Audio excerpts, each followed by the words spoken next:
Welcome back to the Discipline Troublemakers podcast. I'm your host, Scott Shigori. Here on DT, we scale, or we talk about scale, scaling tech companies and helping CEOs do this with greater ease and flow. Today, we'll be talking with Melissa Kwan. She's the co-founder and CEO of eWebinar. Her first, startup.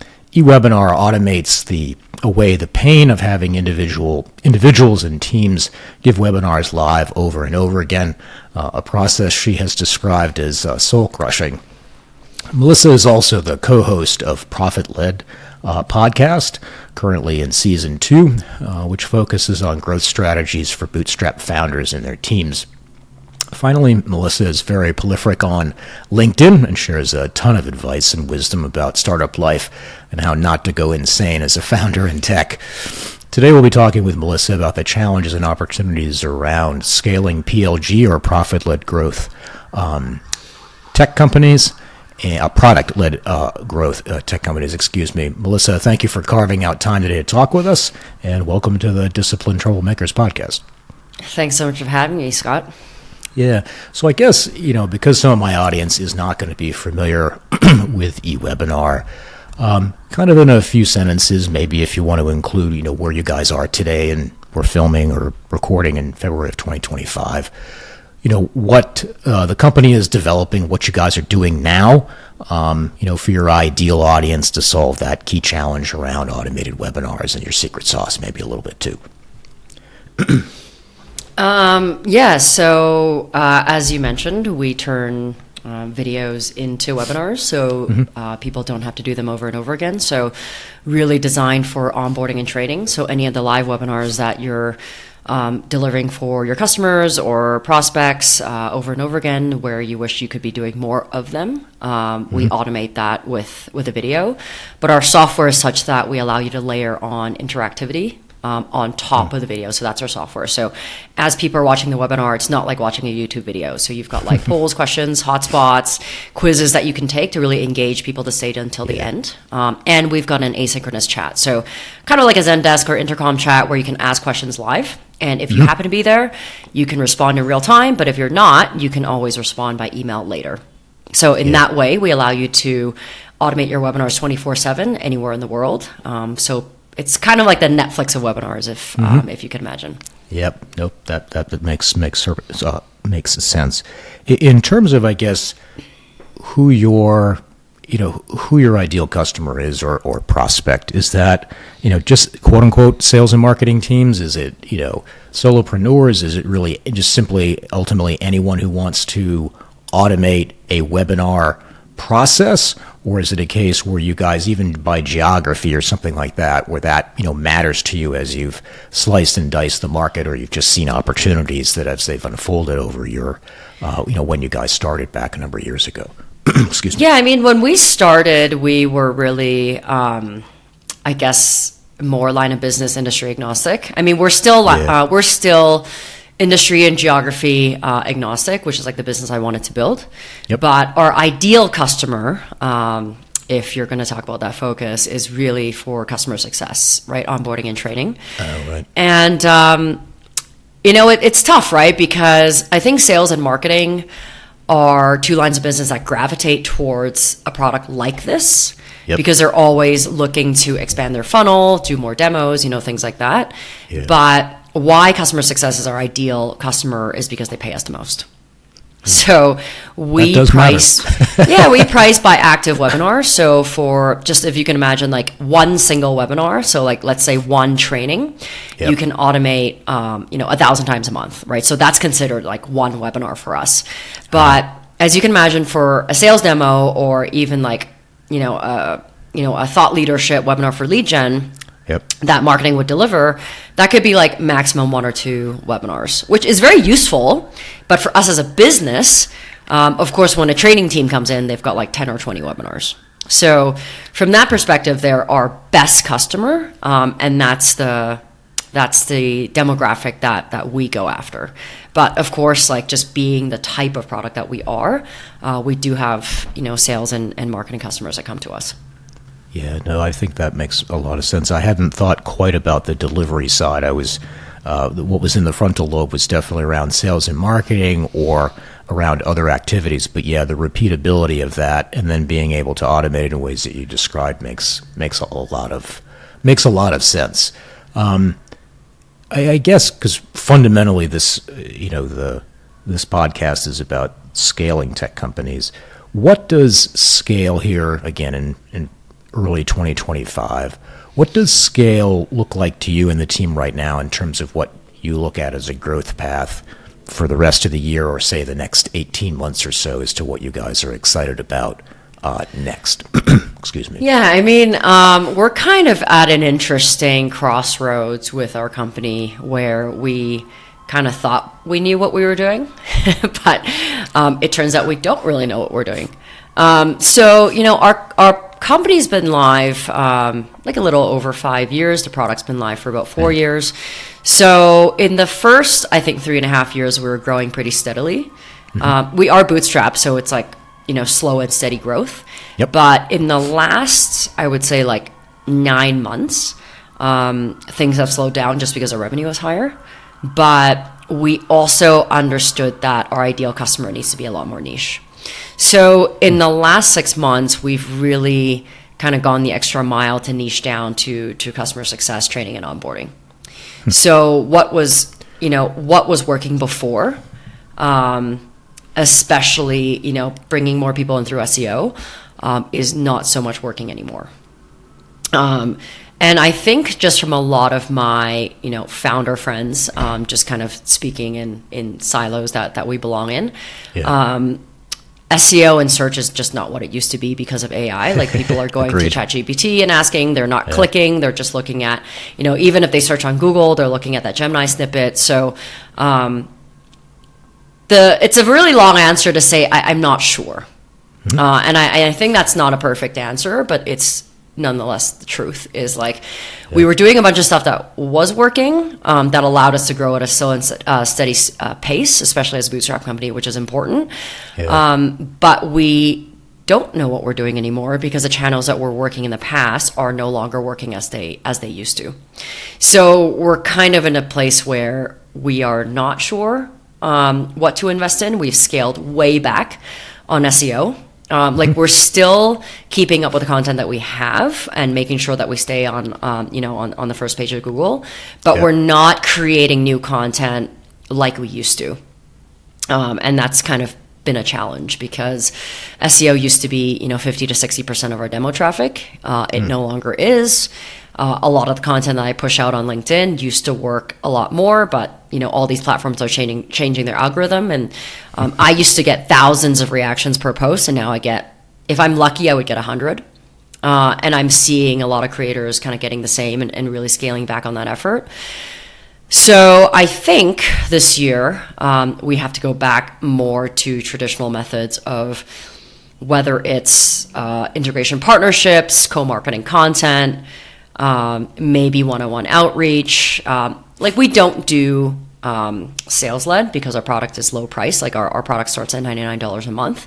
But we are really kind of at the point right now, it's still the beginning of the year, to figure out, like, what are the channels that we want to invest in. But we do think it's going to be going back to more hands-on methods of doing that, and then figuring out, like, where we can get more of our ICPs versus just kind of getting complacent with letting the internet do its job, which it's not really doing its job right now, but I don't think I'm the only one. No, you're definitely not. I'm currently working with 3 marketing and branding teams on different aspects of stuff for my own activities, and part of one of them is a mastermind as well. And you are most definitely not the only one. There was some interesting statistics. I forget the date. Recently with HubSpot, where it basically showed their SEO basically starting to completely nosedive for the end of 24 and into early 2025. And I think obviously it very much depends on what one's business model is. But for myself, as it relates to LinkedIn, because I just got told that I was celebrating my 15th birthday, so to speak, on LinkedIn as a member. they wanted to tell me that, which was, I thought, very nice. But it is so true that the platform has changed in the last 18 months dramatically with the algorithm and what it's doing. And so I'm actually working with someone in the UK precisely on that more targeted one-to-one outreach, amongst other sorts of things, because using more traditional, methods just, it does not work. It simply is not doing what it used to do. And I would agree that while we don't have the answers, what we do know is it's long enough that it's not working, and we need to try something else, whether it is, obviously what you're focused on, or myself, and then just see what works. So I think personal branding still matters, right? Which is why a lot of creators were writing on LinkedIn. I mean, it builds credibility and trust. I mean, I get messages once in a while that says like, hey, I don't know you, but I feel like I do know you, and I'm looking for a product like yours, and I'm not even looking at your competitor. So it still works, and I think the work that we did, that I did specifically with personal branding on LinkedIn in the last couple of years has trailing effects, but like I'm not going to spend the same amount of time and get like 5% of the return, right? Because I'm not going to put out poor content, and great content still takes a lot of time to write, and I write all my own content. So I've really shifted away from kind of like a borrowed audience on LinkedIn to creating my newsletter, which is just on melissakwan.com, and I do that bi-weekly. The biggest regret that I have, which every single person told me, like, if you're getting a lot of views on LinkedIn, you need to start your newsletter. Everybody was doing that about a year ago. Yeah. I did not do that because I was like kind of dragging my feet, and of course I only started to do that when I knew I needed to do that. Yeah. So now it's way harder to get signups and eyeballs, but at the same time, like, I'd rather get 1,000 people that subscribe to me that really care about my content, and some of them who actually pay me to read my content, than 1 to 2% of eyeballs on 50,000 people, or less of that, which is what I'm getting now. Yeah, no, it's for me, it's in the process of creating not a newsletter, but just using the article component on LinkedIn. Go ahead and do that, and then use that as a basis of a library, and then reaching out one-on-one as I'm much more of a sniper in terms of, what I do in the outreach, and then be able to go ahead and share that particular content that's meaningful, ideally to my audience. But again, you're looking for a much larger group of people with which to go ahead and do some of that stuff. But yeah, just what we can definitely agree on is that the game has changed, and that algorithm, amongst just the way in which, in this case, LinkedIn, but other platforms are growing and changing as well quite dramatically, that it's still unclear. I think what would be nice or productive is if LinkedIn actually went ahead and shared what some of the method to the madness behind the scenes, without having to give up too much, but just say, hey, you guys help us make us look great. Here's how to understand the algorithm a bit better.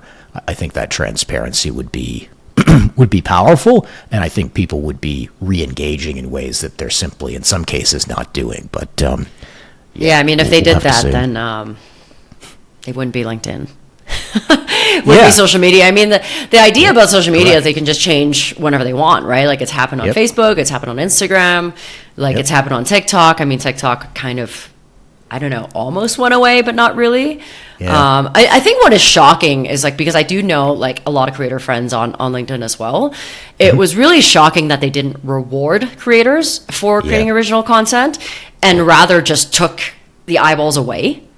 And now, like, they're like actively going off platform. So I don't know what they're doing and like who's making decisions there. But it's certainly like not making people that invested time in them feel very good. And I know it's not like just a few people. It's like it's a big group of them, right? So that's been interesting to see. But yeah, I wish they had made decisions differently. Yeah, we can certainly go ahead and agree on that. So we'll see what they how things unfold here in 2025. I'll call it a slight pivot here, and it is something that has confused me a bit. Is that whether it's product-led growth, companies, or eWebinar, how in a PLG world, how do you go about building relationships with prospects? We've obviously talked about some of that, LinkedIn content, a bunch of other things, obviously until recently SEO and things like that. But it's one thing to know about you. It's another thing to actually go ahead and commit to the demo. It's another thing you do and obviously walk down that path and ultimately hand over one's credit card numbers to yourself or to eWebinar. How do you do that? Because most of the people I talk with who are in the PLG space, they don't mention it too much, but you dig deep enough and all of a sudden they'll mention, we have this SLC or sales-led growth cycle, engine on the other side where it's really about 50-50. We just do this. You guys are very, very PLG. You've been clear about that for a long period of time. So how do you guys basically go ahead and create what is an enduring relationship with a prospect and with a client?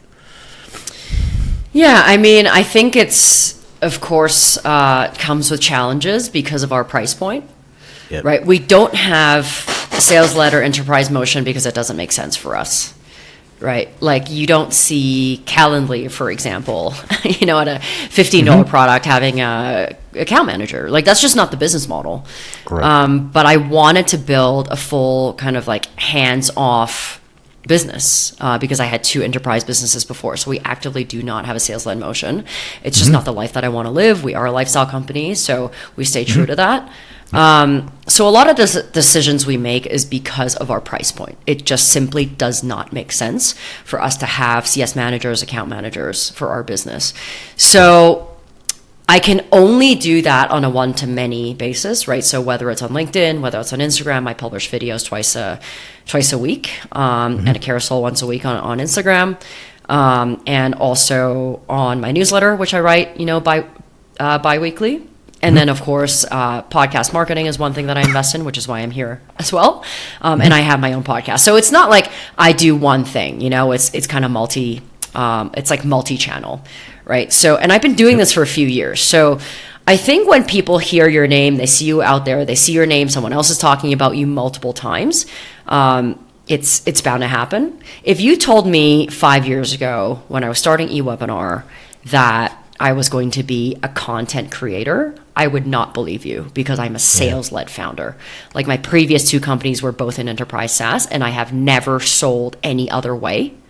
It's only that coming into eWebinar, I kind of came into a rude awakening of realizing that people actually don't buy $99 products by getting on a sales call, right? Like not only is it not worth my time, nobody picks up my call because it's $99. And just because it's $99 does not mean the sales cycle one-on-one is any shorter, right? If I was to sell a $100,000 product versus a $99 product, there's still a decision-making process that a company has to go through, especially if they want to integrate this product into their workflow, right? Like price doesn't really is not a big determinant factor, I think, in the speed of purchasing. Like maybe they'll try it faster, but it does not mean that they will work it into their business process any faster because multiple people has to make that decision, right? So I guess it's a long way to say we do have to give up some of that relationship building and just accept that it's part of the business. I'll give you a perfect example. There's a company that loved us from day one. Like was one of our first 20 customers. It's a fairly big like marketing software.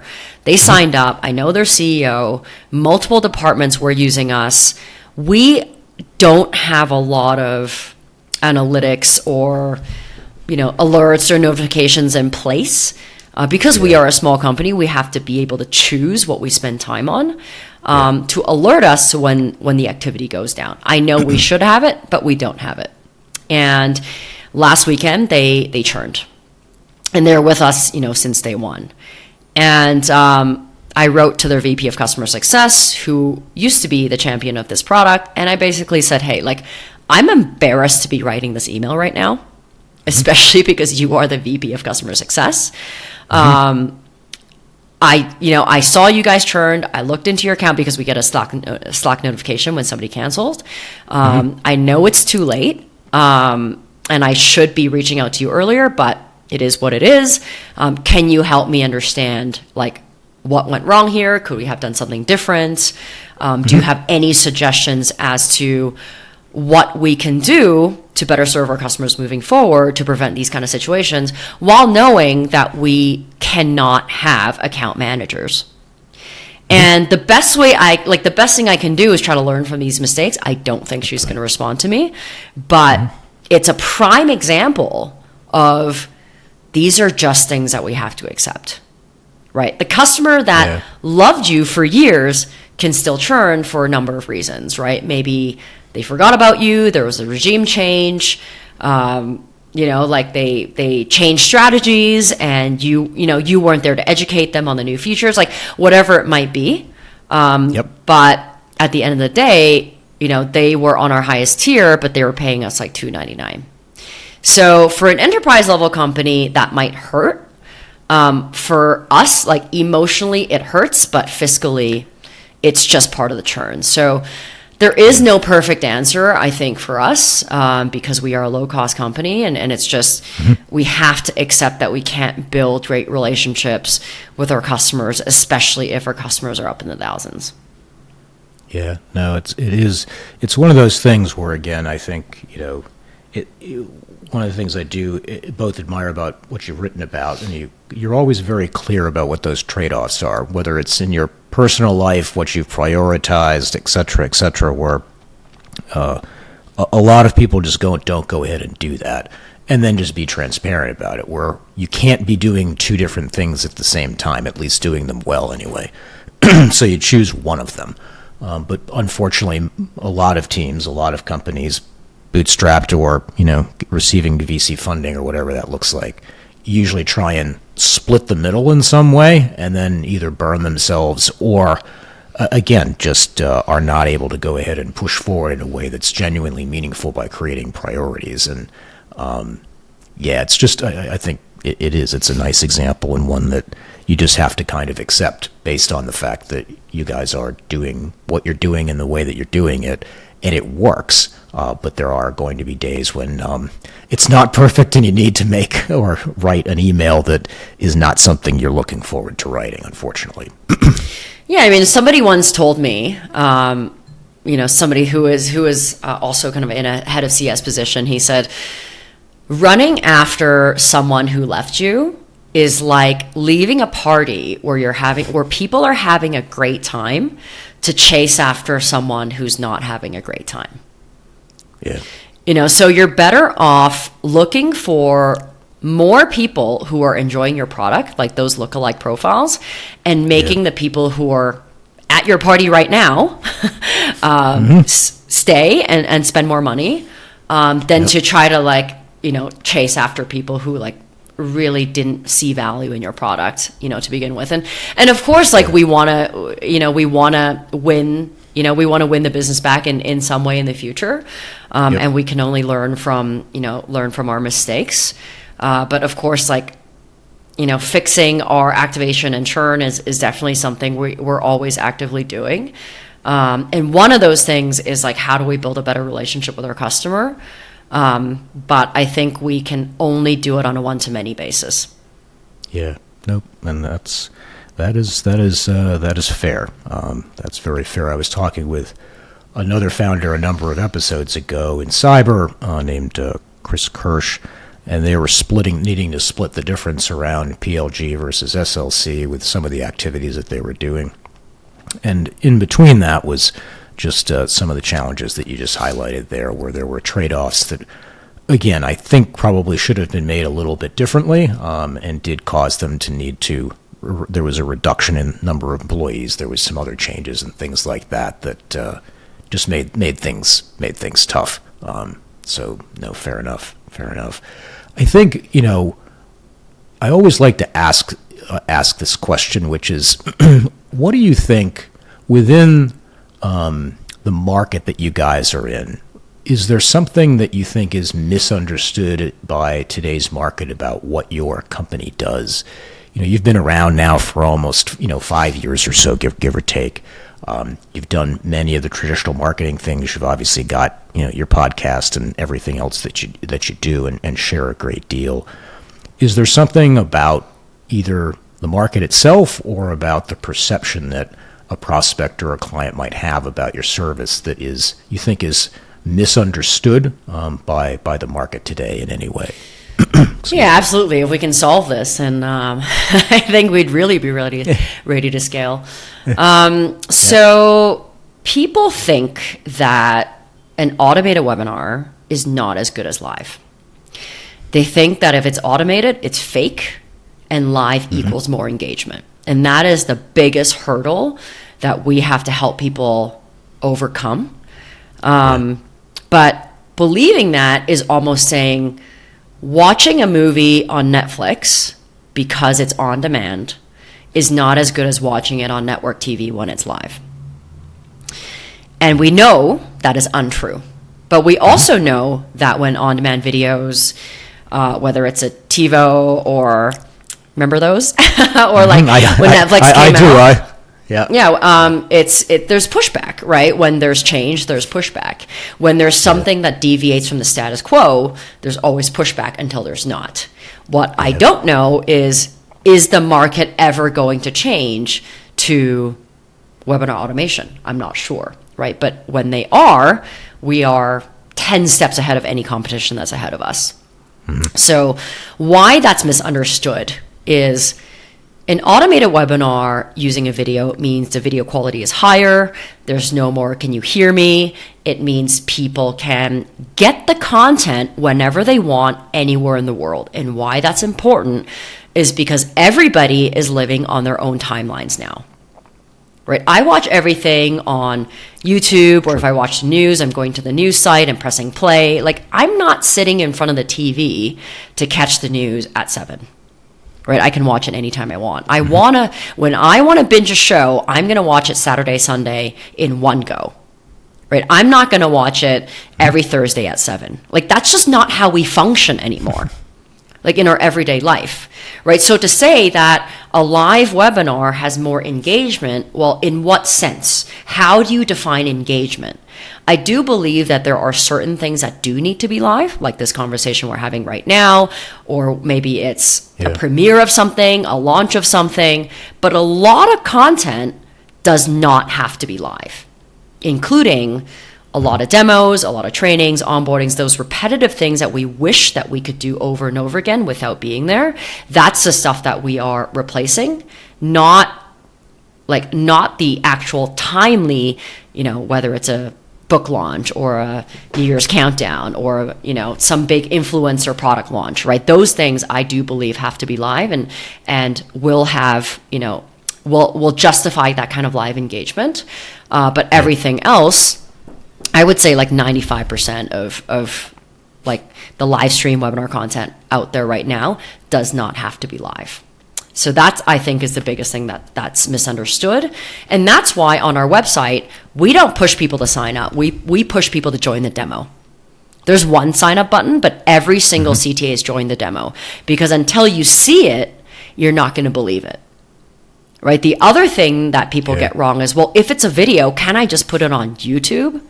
Well, maybe, right? Like there are certain videos that I put on eWebinar, but I also put on YouTube for the views, because YouTube is a search engine.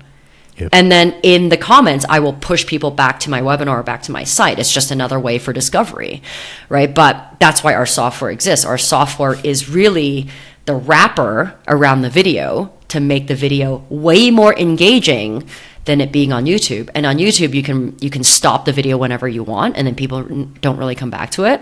When the video is on eWebinar, there isn't a way to stop it, right? So you are still committed to that hour. So the mentality of joining a webinar and sitting there and blocking time off your calendar is still there. So I think content is not just the content itself, right? It's not the sound file, the video file, but it's also the method of delivery. Yeah, that makes sense in terms of if the video is started, and it's, we've all consumed content on YouTube and every place else too, and we do stop, and I have forgotten to come back to it, and there has been distractions and other things like that, even the fun stuff that I love dearly, and let alone something more serious. And it's absolutely true. Whereas if you're video just continues to run and it's for an hour, there is a measure of, I'll call it commitment on somebody's part to actually either see it through, or they need to do so because obviously it's onboarding and it's doing other sorts of things. So yeah, no, those very valuable points. Well, let's go ahead and take a short break, and we'll be right back. Purple Finch Group helps technology CEOs innovating at the edge of chaos create operational fitness across their technology stack and team of talent. Achieving significant and measurable scale, selling your story, and finding time to think and plan can feel like a bridge too far.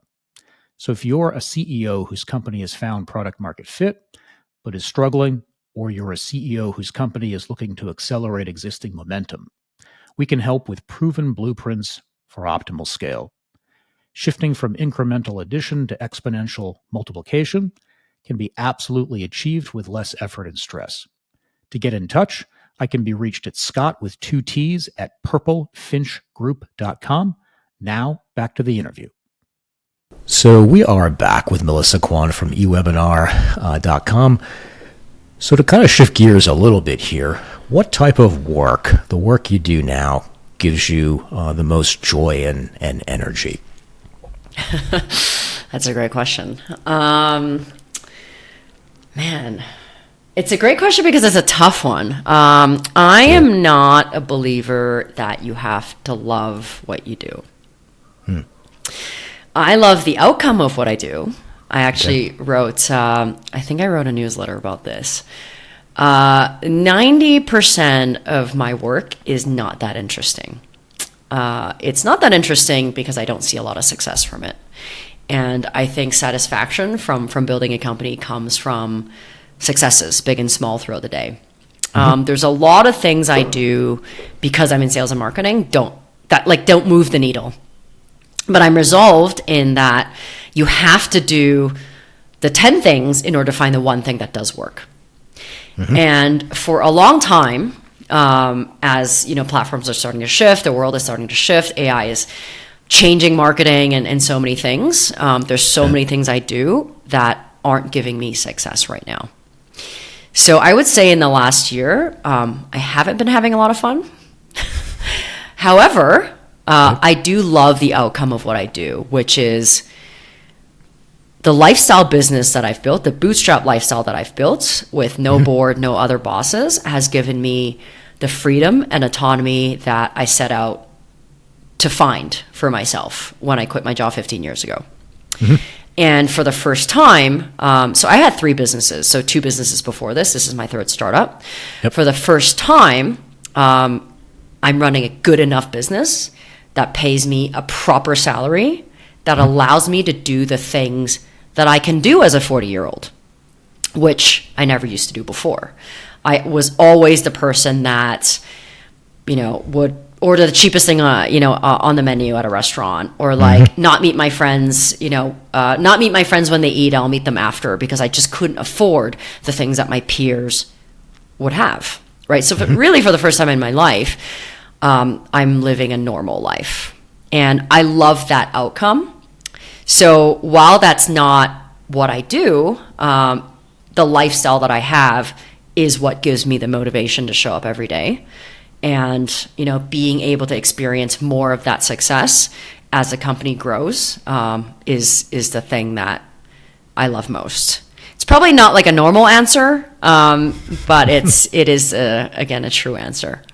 Yeah, nope, and that's perfectly fair. I think there are, for many people, I was in corporate for over 25 years, and, those roles, as well as I think a lot of even entrepreneur or startup roles, are enablers to other things. And I think it's dependent upon what it is that you want to achieve and what those set of outcomes looks like, what gives you some measure of happiness. And whether that's the analogy of going to the gym, but you don't really enjoy it, but you do enjoy the results afterwards, or over time, because that stuff is obviously built, or it's a case of, again, you making, which is why I like your content so much, you make very clear trade-offs, and you're very transparent about what those trade-offs are.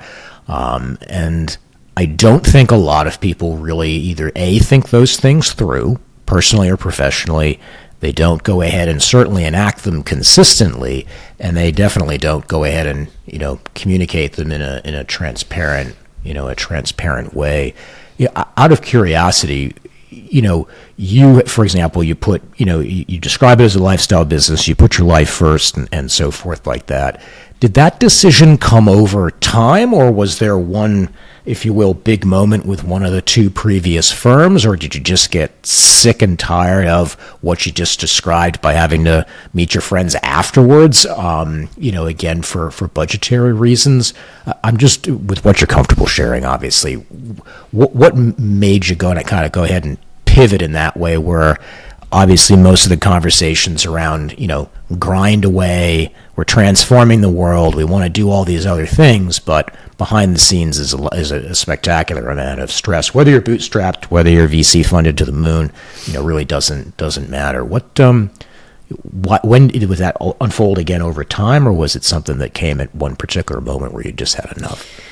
Yeah, so the very first episode of my own podcast, Profit Led, I talk about this. It's a monologue of my own story of how I became a bootstrapper. To make a 20-minute story fairly short, for those who are interested, you could go to Profit Led and go to episode 1. When I moved to New York, I thought I needed to raise money in order to build a startup because everybody was doing that. And I didn't really know what building a startup was. I was just kind of in that community. And I didn't have a great business. I didn't have a venture scalable business, but I was trying to raise money anyway because I was bootstrapped and we weren't finding product market fit. And I was raising money because I didn't have any money. And that was the worst reason to raise money, but it was kind of my only way out at the time. Yeah. But at the same time, I had to make money and be profitable. So eventually that company started to make money, we started to break even, and then I didn't have to raise money anymore. And then I realized that the only people who have to give you money are your customers.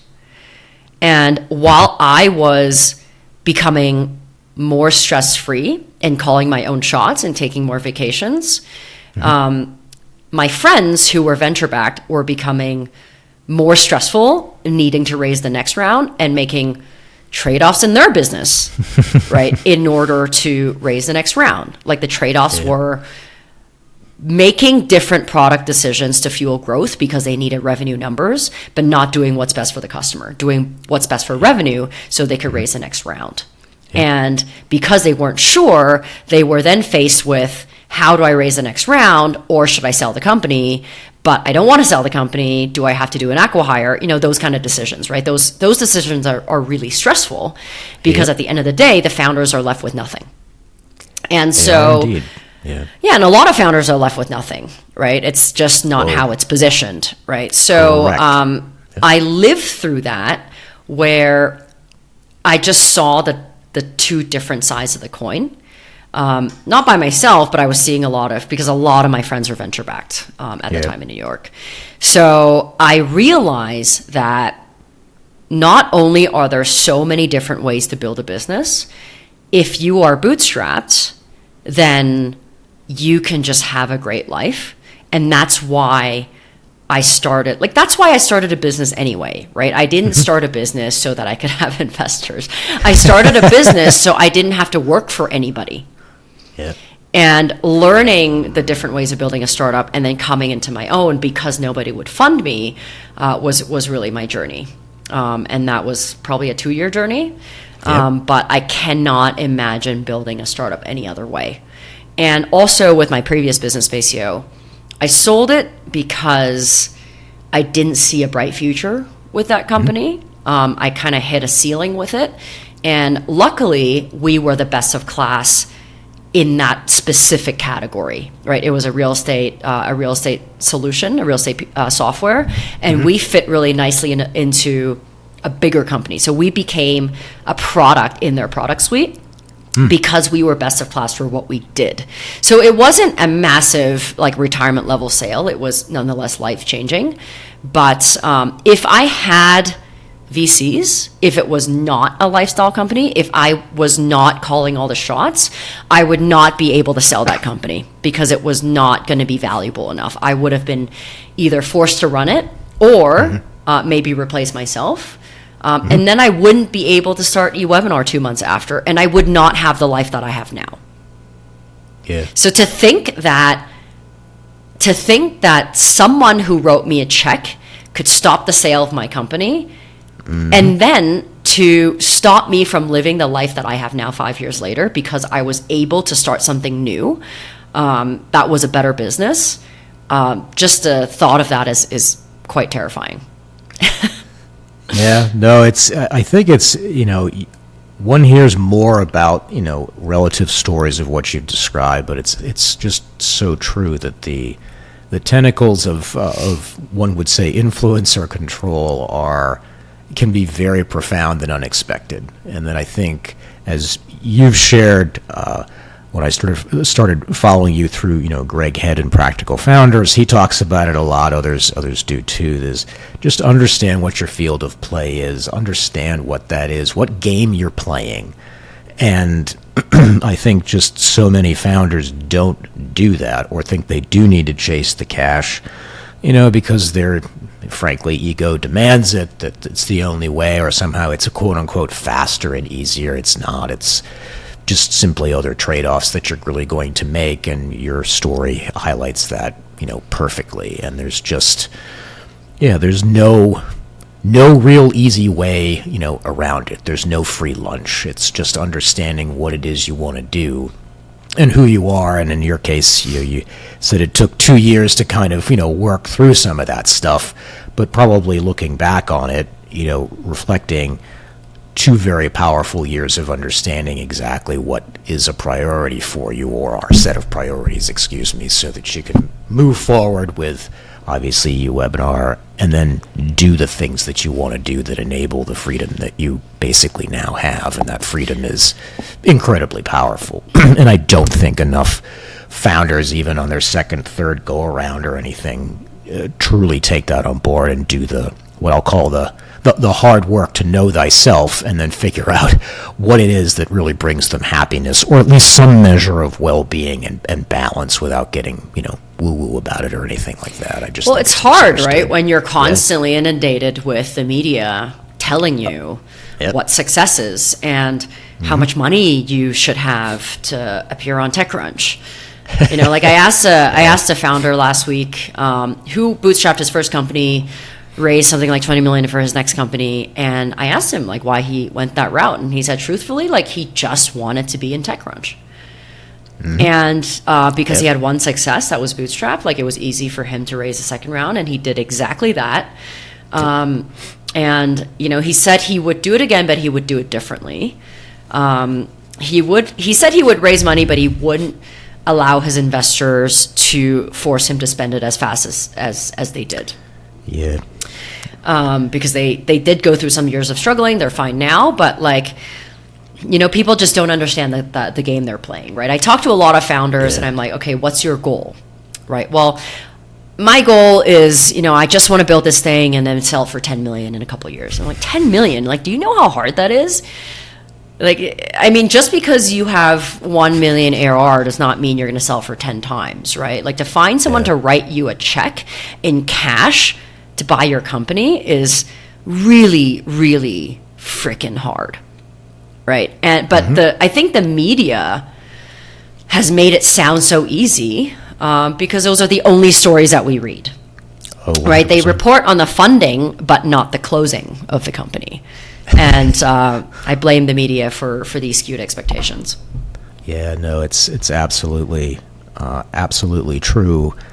It's just, and it's, I think, just ultimately unfortunate when you look at some of the statistics around, founders and their mental health, and just a lot of other things that occasionally gets covered, but just doesn't get covered in a way that one can therefore truly appreciate and have I'll call it a comprehensive view of what this thing really looks like and what it feels like, whether it's the prefs or it's, again, other legal structures that essentially lock you down in ways that I won't say you can't get out of, you can walk away from it, but it's not something that you're going to feel good about. And I just think it's such a pity where there are many, many founders who could have quite a wonderful business, but because of either hubris, arrogance, the need to be on TechCrunch, all a kind of egoic story that they need to say, I raised X doing what? It wasn't, I created this bootstrap company and then sold it, and it's now, I don't know, 10x. So my child has done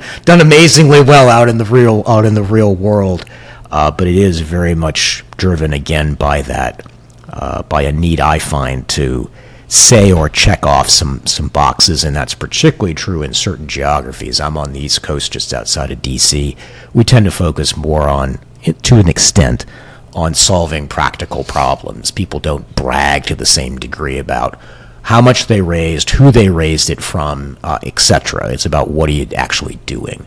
But that's not true for every geography, and I just think, again, just, know what you need and know what game that you're playing in order to be the success that you want to be with the team that you want to go intergalactic.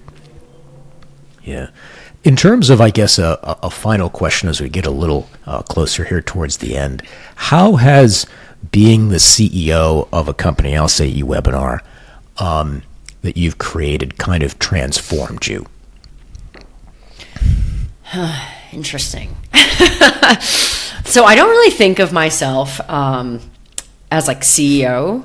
I think it's a big title for a small company, but it's a necessary title because people look at titles. They do.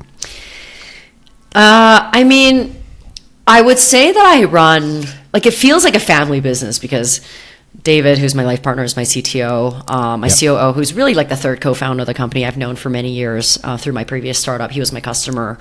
And it's a fairly lateral organization. And everybody is, the way I've structured the company, like everybody's remote, everyone's a contractor, because I know I'm not a good manager. So I wanted to avoid having employees this time around, but also having contractors anywhere in the world, being able to hire somebody based on skill set and attitude is the only reason our company can exist, right? I cannot afford to hire in North America or anywhere in Europe, right? It's just like, it's fiscally not possible for me to do that. Okay. But we're able to build a team that really wants to be here, right? And that I really love. I'm not sure that it's transformed me like as a person, but I will say that being a business owner, like being a co-founder of a business, has made me, I guess, not happier, but it's given me happiness in my life that I didn't realize could exist, because my dad worked in the same company for over 40 years. My mom was a housewife. I was brought up in a very traditional Chinese family, was told that I needed to be in a 9-to-5, was told I needed to be a professional, and then, buy a house, upgrade, get married, have kids. Like that was what I was going to do. Yeah. But as I got older, I realized, like, I can't fit into this box. It's just never been the box that I was happy with. And so the last job that I had was at SAP in Vancouver when I quit when I was 27. I'm now 41. And just being a business owner has given me more happiness than I thought this life could offer. And for many years, I was not making nearly the amount of money that my friends were making. Like when I had my two previous companies, the most I ever paid myself was something like $55,000 a year. Yeah. And until I sold my company when I was around like 37, I did not have disposable income. So only in the last few years was I able to live like a normal person. But because freedom is my number one priority in life, and like the reason why I love what we do at eWebinar, even though things are hard, is because we're not selling webinars, we're selling time. Like, I'm relieving people from their computers as I was tied to my computer. I'm relieving people like myself, right? So that in itself, gives me joy, and that's the mission.